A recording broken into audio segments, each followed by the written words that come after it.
Okay, so the last step that you have to take before you can borrow from the Infinity Pool is to add a miner that has reached the minimum power threshold to your agent. So this process occurs in two steps, a handshake agreement between the miner and the agent. So the first thing that the miner actor has to do is called change owner address, passing the owner of the agent as a parameter. And the second thing is from the agent, you have to then add the miner to the agent to complete the handshake. So the first thing that I'm going to do is actually tweak my configuration to point to my local Lotus daemon running on my machine so that I can reuse one of the change owner commands that we have built into this command line. So the first thing that I have to do is create a access token, a JWT. And so that is done like this.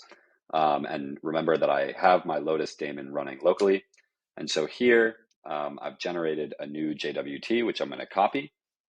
And lastly, I'm going to pop that into my CalibNet config right here.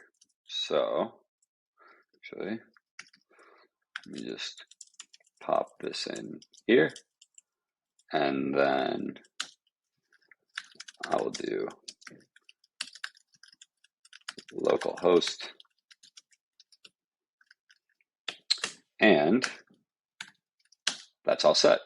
So the first thing that I have to do is call GLIF Agent Miners change owner and pass the address of my miner. So what this is going to do is propose the ownership change directly to my miner actor to set my agent's address in my agent.toml file to be the owner of the miner. So I'm going to wait for this transaction to confirm, and then I will unpause the video once it does. And we're back. So I had just sent an ownership change proposal to my miner right here to make the owner of my miner my agent. And now I need to complete the handshake by going GLIF agent miners add and pass the same miner ID. And this will do the same thing. It will complete the handshake. And once this transaction confirms, my agent will successfully own my miner.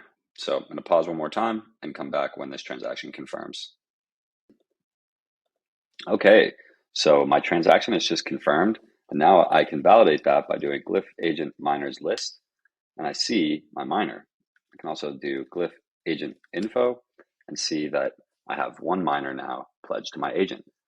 And so that's it for this video, and that's all the configuration you need in order to start borrowing from the Infinity Pool. So thanks for watching, and in the next video, we'll show you how to borrow.